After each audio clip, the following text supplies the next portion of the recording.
All right. So yesterday we're having a look at scoped and typed expressions.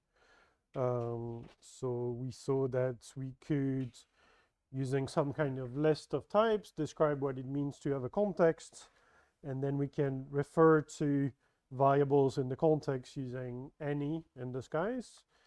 And then we can describe typed expressions, which are not only using constants and some basic operations, but can also manipulate variables. And so now you can define functions using lambda and application and variable to refer to the variables in scope.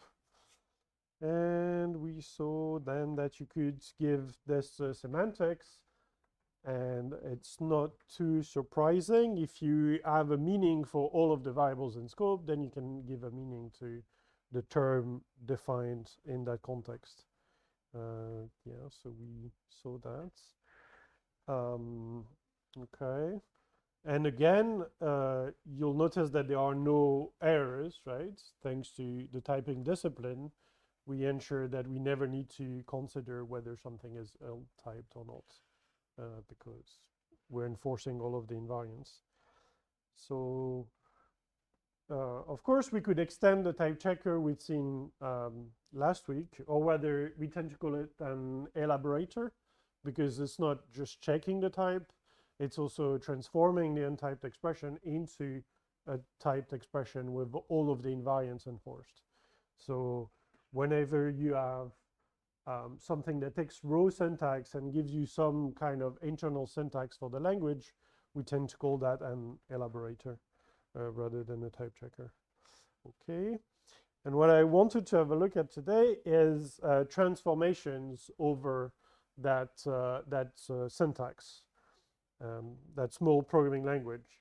So last week we only had constants and some small operations, meaning that every expression was equivalent to just a constant, which you could obtain by evaluating the function away, the expression away. But now that we have variables, you have things that will get stuck, like you can have a lambda, for instance. So if I write, let's say, a typed expression, even if it's an empty context originally, because I have a type of functions, I can still write something like this, up, and here var 0. So this is lambda x, 0 plus x. Oops.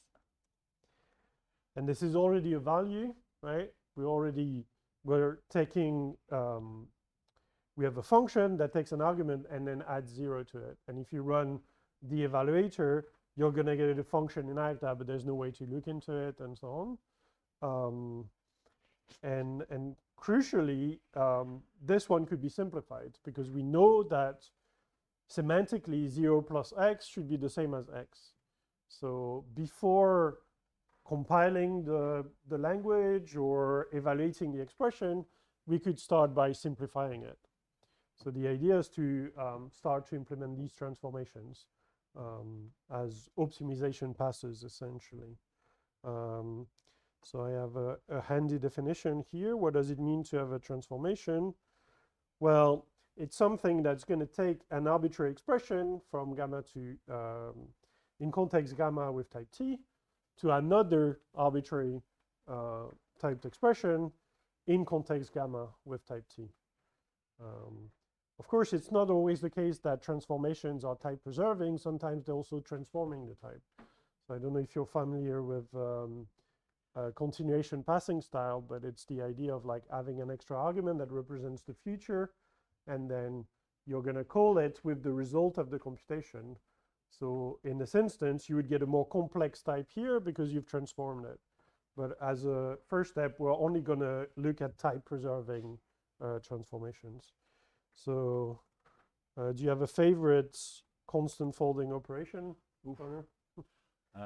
Given the small language that we have? Well, before we do anything that's sort of algebraic, why don't we do the transformation which, whenever it sees plus looks to see if both inputs are numbers. Well, both of them. Yeah. Okay. So that we never leave 2 plus 2 lying around, and that's 4. Okay, so I'm going to call it add eval. I'm going to say it's a transformation. Oops. So transformation, if I expand the type, it's a type respecting operation. So I'm going to get a term, and then I can look at it. Or maybe I don't need to I think you can look at if everything. If I were you, I would just look at the top level. Yeah. And then I would write a transformation transformer that says if we've got a transformation that works at the top level, do it everywhere. Oh, I see. Okay. Well, sure. Let's do that. So I have 2 terms here. And if it's not adds, then I'm just going to preserve the existing term. And then you said you only want to make progress when both of them are natural numbers. Okay, Yeah. so I mean, if you want to do while we're about it, that, you know, if one of them is 0, you could play that game. But here, whoop, okay, of course it's picking the wrong thing. But you know, one at a time. Yeah, sure. Okay. So now we have our first transformation. It's doing a very simple thing, and hopefully correctly, but there's no way for us to know whether it's correct or not. Right? When I used proof search, I was really happy to just give me just this M here. And it is well typed. Oops. It's just wrong semantically. So of course, when you're defining these transformations, you also want to prove that they are correct with respect to the intended semantics. So sometimes you will have a relation describing how an operation can, how a term can compute. But here we have readily a notion of evaluation. So we might as well use this existing one. So as always, the message is that when you're proving correctness, it's always correctness with respect to something. So here we're taking this to be the intended semantics of the program, and then we're going to prove it correct this way. So I actually had this thing. Oh, okay. Yeah. Sure.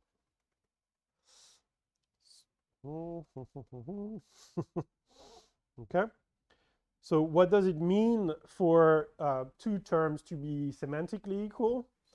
Well, a semantic equivalence, which I write with triple like wavy equals, because it's not quite as syntactic as the straight lines. And it's saying, okay, when is it the case that if I have a gamma and a t, s and t of type tx per gamma t, they're equal. Okay, so s is equivalent semantically to t.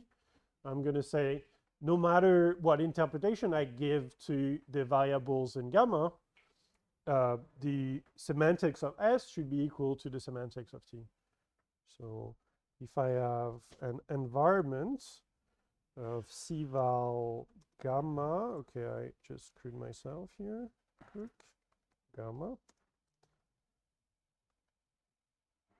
Yeah, fair. Or Sarah, okay. So if I have an environment of values for the variables in gamma, then the t eval s env should be now, it's the propositional equality of t env. Well, that's the can of worms you've just opened. Yeah, but maybe we're going to enjoy those worms when we get to them. For this one, it's going to be fine. So then what does it mean for a transformation to be correct? Okay, so correct. It takes a transformation and returns a set. And so correct is saying if I give you an arbitrary gamma and type t and an expression of type t in context gamma, then it should be the case that t is equivalent semantically to the transformation of t, right? This is to say that the transformation is preserving the meaning. So that's what we intend as a correct thing. So hopefully I can prove add eval correct, correct add eval. of type correct add eval. Correct add eval. All right. Yeah. So what does it? It tells me that for an arbitrary t, I need to prove this equivalence. So I'll get t, and I'll get an environment because this is defined as for any environment, I'm going to return equal values. Okay. And then add eval is defined by looking at your term. So one thing we could do is just reproduce this pattern. Let's do it actually. Yeah. Here. And then we add a catch-all. Yeah, that won't work unless something very clever has happened very recently. No, it won't work. Yes. So here on the left-hand side, right, we have our original t, the addition of m and n, that's evaluated in this arbitrary environment, but because we're not referring to any variables, it doesn't matter.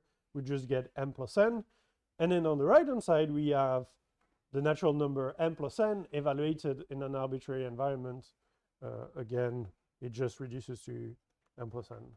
And so it's just true by computation. So that's a sensible thing. Of course, if we had decided instead to write n plus m here, we would have needed to do some work and use the fact that plus is commutative. But we try to pick sensible rewrite rules so that things are easy for us. Okay? And then for this one, well, we might expect that because we're not in the first case, IDA would know we're in the second case, and then we'd fire, and then we would get t eval tn equals t eval tn. But unfortunately, that's not the case. So here, I don't know if you're noticing, but there's some like faint background color. And this is telling you that this will not true definitionally, this pattern, because it's a catch-all, and so it will only fire if this one is not matched. But because they're overlapping, there is no guarantee that, I mean, it will not fire all the time because the expression you have might actually have this shape. And indeed, when you're building a proof like this, all of the equations are checked independently from each other. Like there's no memory of the fact that we've already seen this case, and therefore this can only be different, meaning that this won't reduce, and so we are forced to do a little bit more work. But it's a nuisance, but yeah, most of the time it goes away. But then you've got more stuff to do to make it happen. Okay. Yes. And then let's see, one. Okay. And then finally we got there. Yes. So it's a bit painful because here we went quite deep, right? We had two-level deep pattern matching on both sides of the subterms of add. So we are forced to spell out all of the other cases. Yes, all of the ways in which it could be not that. Should we do the version that doesn't have this issue, or with a view?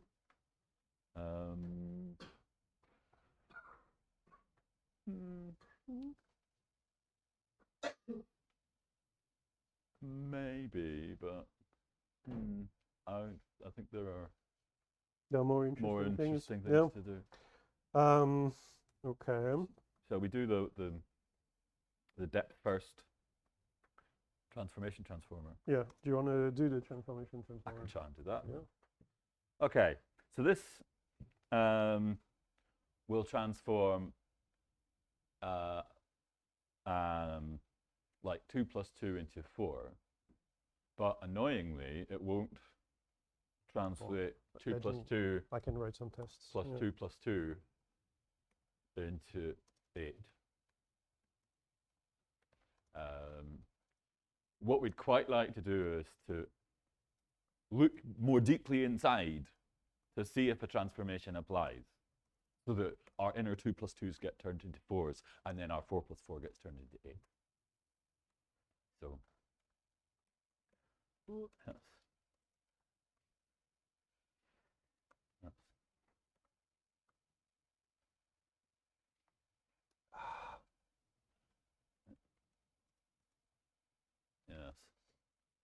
It's super polymorphic, so all right. Yes. So if it's exactly number plus number, you win. If it's something more complicated but still only adding up numbers, you don't win. So what we would love to do is to say depth first. Oh, sorry, I forgot to switch it back. Yeah. Depth first takes a transformation.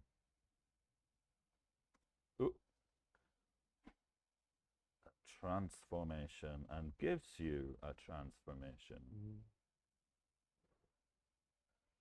And I'm going to say depth first, t is what? Well, what I do is I look at t and I'm interested in all the cases that have subterms. So I'm going to delete all the ones that don't. Do you want it to be in an auxiliary definition, maybe, or? I don't know. No. I'm making this up as I go along. Okay. This is live. So the catch-all is that you just do the transformation where you are. There's nowhere to explore. Otherwise... Also, you should apply TR to T, right, in the catch-all. Yes. Yeah. Yes, correct. Meant to do that. Whoop. I hit. What did I hit? Jump to the bottom. Yeah. So I don't want any of these funny subscripts. Yeah, these names are horrible.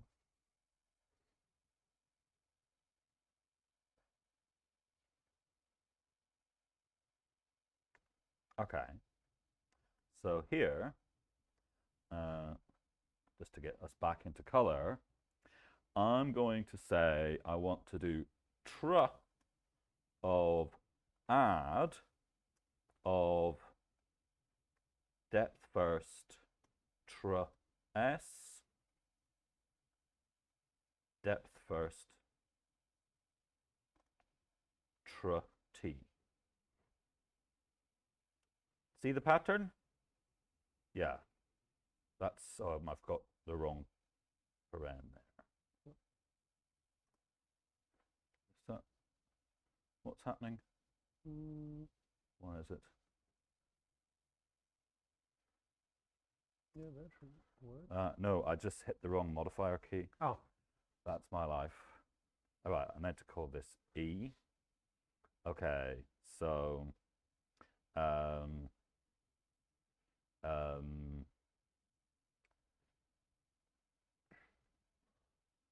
I'm just gonna give myself some stuff.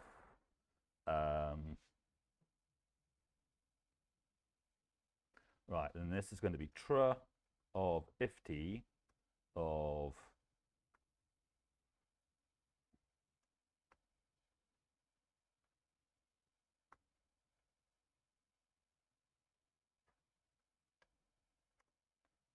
oh, what? Oh, I didn't reload after I renamed. Okay. Then this is going to be tr of lamb of yank t.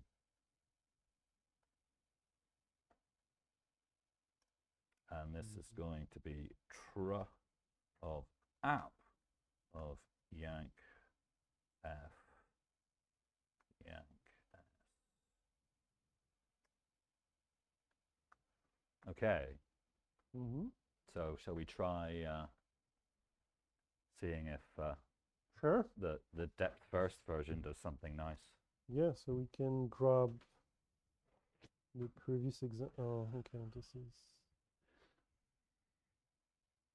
Yes, that was the thing I think I did when I used the wrong modifier key.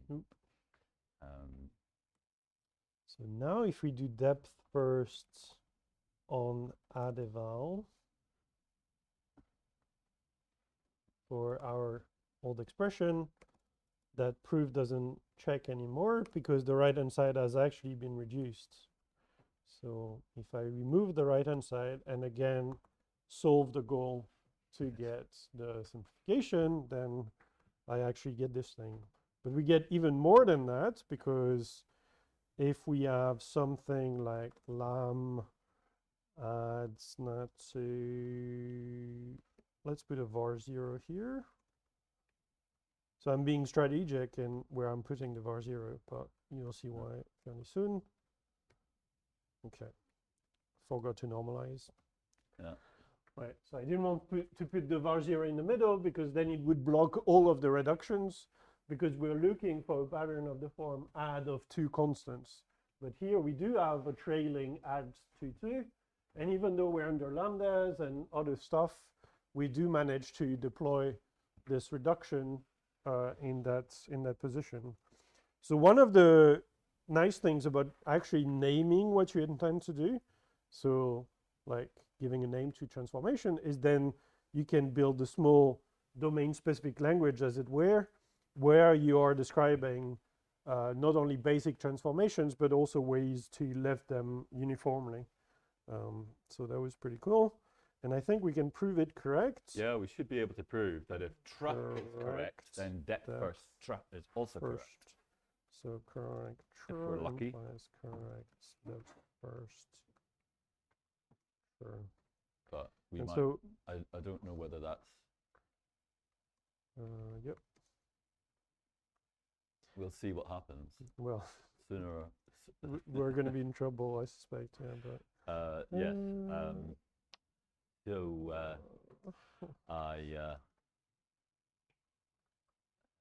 okay.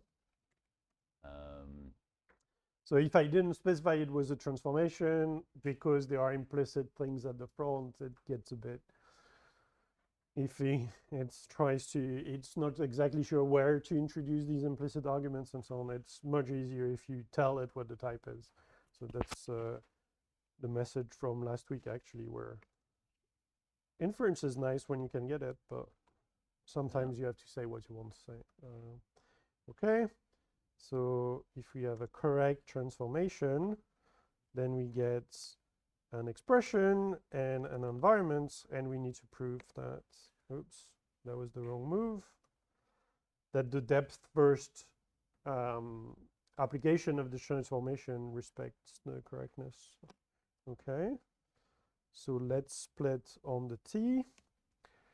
So in this instance, so this reduced quite a bit, but this is actually x is semantically equal to the transform, well, a nat x is semantically equal to the transformation of a nat x. It's just that there's a lot of, oh, it's even able to find it. Okay. Yeah. This is going to be similar. the var case should also just go away. Open imports relation binary propositional equality. So here we're going to need to do a little bit of equational reasoning. Okay, maybe I should just pick good names. Okay. Because what do we have here? We have the recursive calls, and then we have the application of tr again on the outside. So we're going to need 1 or 2 steps, depending how we cook it, to deploy these two induction hypotheses, and then finally calling the CTR proof to make some more progress. So let's see, I'm going to open equational reasoning. Although I suppose we could have defined some kind of semantically equivalent reasoning kits, so that we don't have to deal always in terms of the evaluation function and so on, to stay at a higher level of abstraction. But for now, we're in the mines, we're in the proof mines. Yeah. So, okay, so this is going to be equal to something else. So you need to, I can't And remember then what you say. I'm You going to begin, don't you? Yes. Oh yeah. I think begin is just some of these can be omitted. Yeah. It's, Okay. it's a magic. So then we Okay. want to say, So this is gonna be correct CTR, I think. um, Okay. Mm-hmm. Oh no no no no no. Oh wait, no, that's fine. I just need the name of TR, I think. Ugh. I need to stop jumping around. Let's take it slow. Okay. So I've managed to put the TR on the outside by appealing to CTR. yeah, that yellow underscore should be, TR. yeah. Yep. And now what I'm gonna do, well, okay, this is a bit confusing. So let's do just a simplification step. So this, by definition, computes to applying TR on the outsides, preserving the add constructor, and then applying the depth first TRs to both blocks. And we can see that we have the same T eval on env apply to something that starts with TR, and then we have some interesting expression inside. So I'm going to use a congruent step. I suppose I need to import cong. That takes the expression I want to focus on, and it's getting wrapped in something like this. Okay.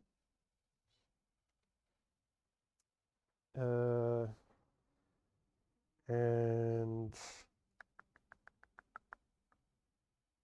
no, da, da, da, da.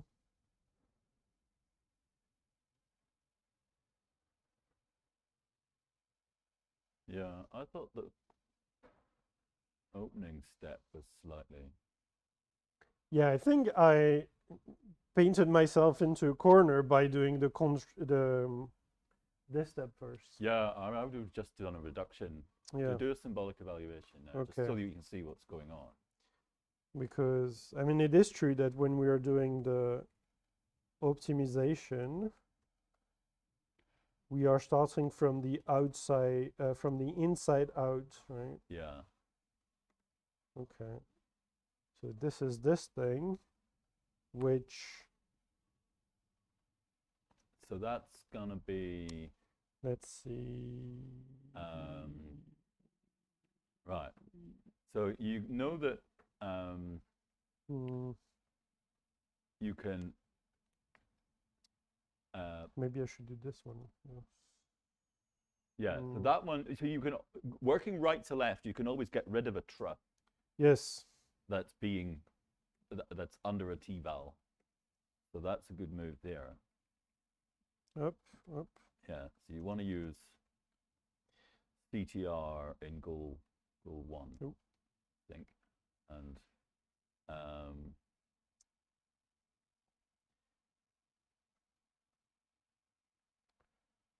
except you might need to, yeah, that should be fine.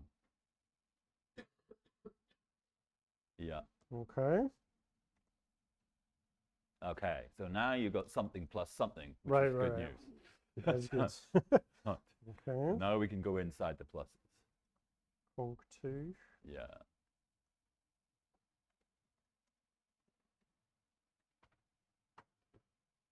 You're going to need Kong 3 in a bit. Oh God, yeah. And of course this is horrible, but correct depth first, CTR on S with the environment, and the same here. Okay. Toot, toot, toot. All right. For variable, That should just be direct. this should CTR, right? Yes. Um, For application, it's going to be very similar. FS is my favorite. oh, FS. Because S is in the source type. Boop. Application is Yeah. the same as addition. Yes, you just In a turn the way. D's upside down. Here equals to here. Oh, I see.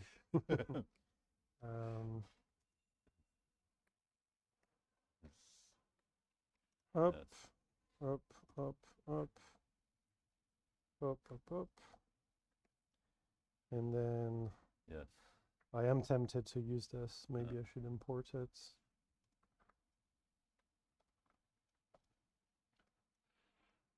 So this is just like in Haskell. Okay. 2, 2, 2. This is F. This is S. This is S. This is F. And then we have this thing here with F, S, and F, S, which is app, FS. What's it when you got? Oh, it's a. I suspect it's a precedence issue. Yes. Yeah, that. You need an actual app. Yeah, we're preserving the app here. Okay. So yeah, good old Okay. cargo McCulls. Yes. Or then else. Yes. Yes. Okay. Yes, do it. Just getting tired of being too explicit about all of the intermediate steps. We're lucky.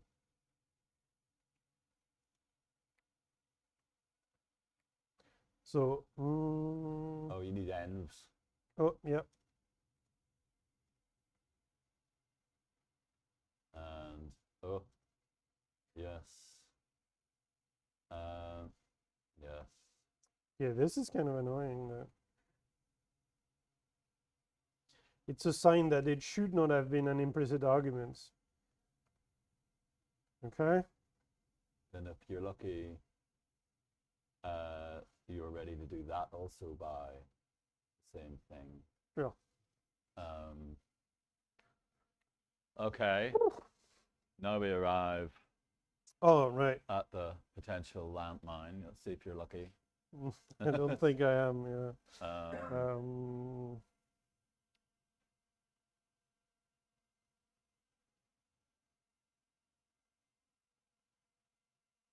You're not going to be lucky. You're very unlucky. I mean, we can start with our favorite move, right? Start from the ends. And then see where we get stuck. Up, QED. Let's add another case. Boop. Lots of normalization. Oh, of course, I don't have the name in scope. The irony is that I could reduce our oxygen supply in order to shut out the noise of the oxygen supply truck discharging into the big oxygen cylinder.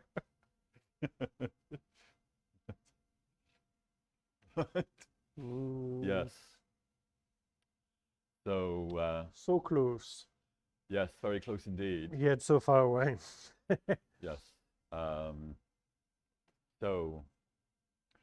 Do you see what's happened?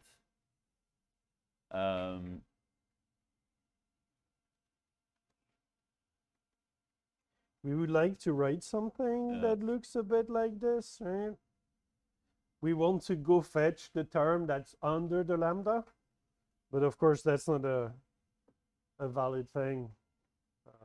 Yes. So our problem is that the definition of equality that we have been working with is lovely for data, doesn't play very nicely with functions, because it says two functions are equal if they have the same implementation. And that's no good to us here. We need that two functions are the same if they take equal inputs to equal outputs. they have the same behavior Yeah. rather than the same implementation. So we have fun things we could do. In particular, we could define, given that we're working in a little typed language, we could define the appropriate notion of simulation in a type-directed way. Do you want to do it? Yeah. Right. So the problem here is, have I got the, will the keyboard respond to Irish fingers? Right. Wherever we got to. Here, right? So this thing here is the enemy, the villain of the piece. This says, built the same way. So we want to replace that by something more amusing. So I'm going to define a thing called similar. I'm going to resist the temptation to do some ghastly, hilarious bit of mix fix. And I'm going to say, when I've got T in Thai, what is it for T-val T, yeah, oop, fingers, oop,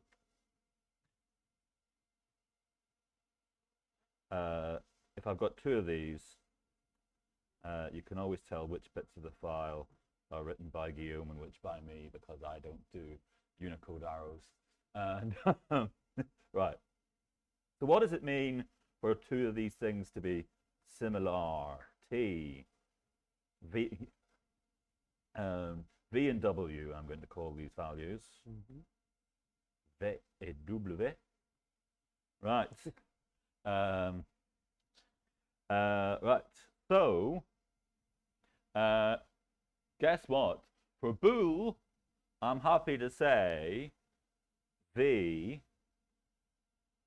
is equal to W.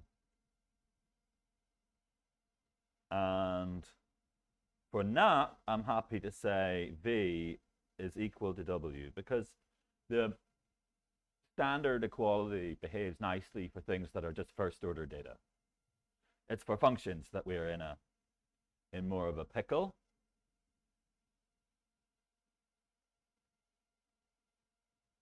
So I got a bit of a choice here, and I wonder if what I want to do. I could say, if you put the same thing in, so I could say for all S in T val S, similar T VS WS, but I'm wondering if that's what I want. I mean, I certainly want this to be true. I'm just wondering whether I want to say, if you give me two similar inputs, I will get two similar outputs. Yeah, I think that would be more principles, right? Because here, in a sense, you're saying you give me an S and an S prime, or a 0 S1. Yeah. But I insist that they are propositionally equal. Yeah. So I certainly want it to be the case that that the inputs being similar is enough to get similar outputs. Yes. So I'm going to say I've got an S0 on an S1, and if they are similar in S, then I get out similar things in T. So it's a slightly exciting thing to do. to play this game, and I do wonder whether this choice will cause us trouble. But now I want to say here.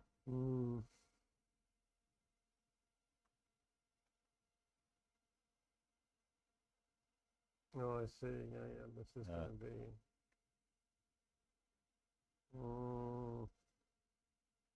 And of course, I have to say that this is at type T.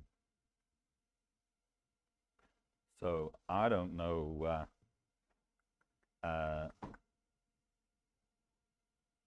What's it complaining about? Oh. Yeah. I now need. Right. So now exciting things happen. But let's. I mean, everything is going to be broken because you change the meaning of correct. I mean, you'd be amazed at how many things are not broken. But refactor by question mark. Okay. Right. And here's where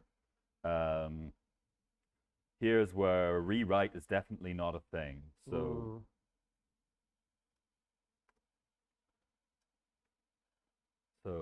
of course we're running out of time, leaving a fabulous cliffhanger.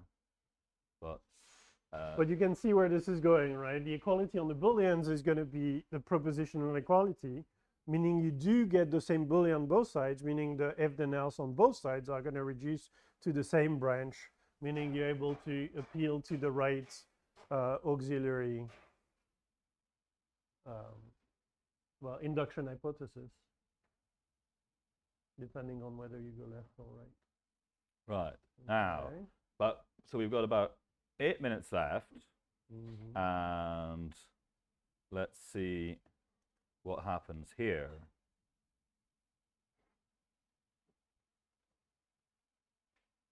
Now, you see that our goal is somewhat different from where it used to be. We've got two similar things, and we are going to want to show that this does something sensible. And I can already tell that that move of saying similar inputs to similar outputs is causing us trouble. But for the app case, I think it's useful, right? Yeah, very likely. So you see what's happening here, right? Any minute now, we're going to build an environment with S0 in it in the first position, and an environment with S1 in it on the right-hand side. So you start pulling at the thread of the knitwear, and things come a bit undone. You have to keep pulling, because our problem here is we're no longer working in the same environment, left and right. So it's not enough to talk about the same environment. We have to talk about two similar environments. And as well as saying when two values are similar, we have to say when two environments are similar. And of course, environments are going to be similar if they are everywhere point-wise similar. So it's not exactly tricky to see what we have to do, but we're not going to get away with not doing it. You know? So fun stuff. So what do I have to do? The page up. So I've got in this one. These things.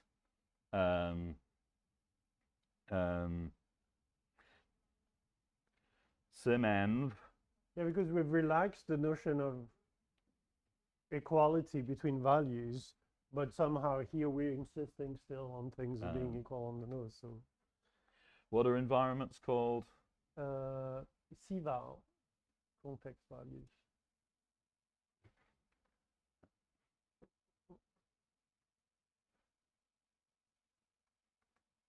And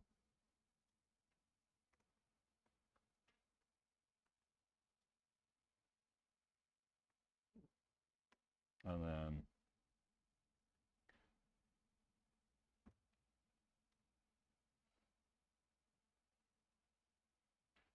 right.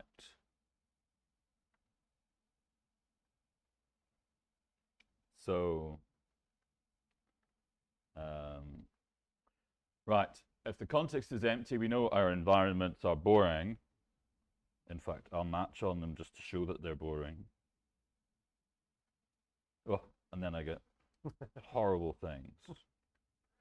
Yeah, never bother importing it because it can be filled in automatically. So this is going to be out of scope, I'm afraid. Oh, okay. I'll throw them away to show they're boring. Yeah, they're so boring I never mention them. And then do I say backslash, is it just top, like that? Yes. Okay, and then here, this is some type S, and this is env naught, S naught, env1, S1, and is it backslash that thing? Yes. Except I want to do, and then this is going to be sim env gamma env naught env1. Oh. Reloading, probably. And this is going to be similar S naught, S1.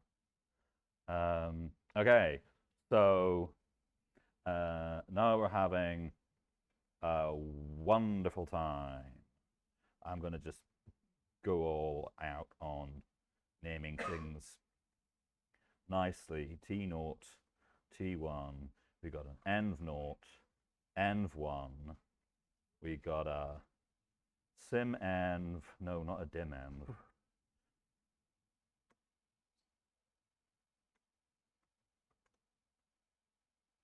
Implies similar T naught, env naught, T1, env1. And now everything will break, and we should just comment it out and start again. Yeah. This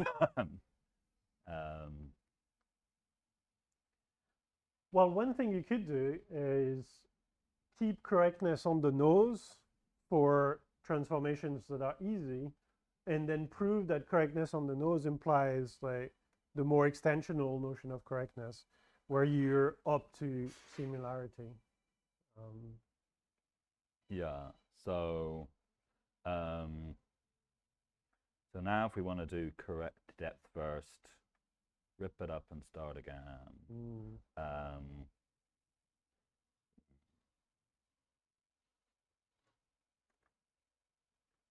That's why you should never invite old people to lectures. So we're going to have tr equals tr, I can tell. Yeah. And CTR, and what else? T naught T1 and T1. We got some T. Well. And what else? Someone's going to give me an env naught and an env1 and an env q. And what do I have to show? I have to show those things are similar. Okay. So now I look at T. And let's go straight to lambda. Right. So now, the way it's computed out, I've got an S0, an S1, and an SQ. And now I have to show that these things are similar. And I'm not going to be able to do that in 2 seconds. But I can tell I'm also going to need some other stuff. Because we're using tr on the inside and tr on the outside. Oh, I'm the same color as variables. And so we're going to need to use this result twice. And we're going to need to know, we don't get for free that similarity is transitive. So we're going to need to get ourselves that equipment. We're probably going to want that, that similar is reflexive, symmetric, and transitive. Yes. And we're going to do that by induction on types. Right. This is something that's really powerful. A thing to finish on is that we are reasoning about the behavior of programs by structural induction on the types of the programs. And this is a very common and powerful technique in any kind of semantic exploration of typed programs. Because generally speaking, as computation proceeds, big types turn into small types. You know, the whole point about function types is when you use a function, when you use something of SROT, you feed in something of type S and you get something out of type T, and those two types are smaller than the function type you started with. So that's the nature of computation, is to make types smaller as time goes on until eventually everything's base types and you've just got some data. You know, and the same sorts of semantic explanations will go through here, but we're going to have, there's going to have to be some rehearsal between now and next week. Yeah. All right. Yep.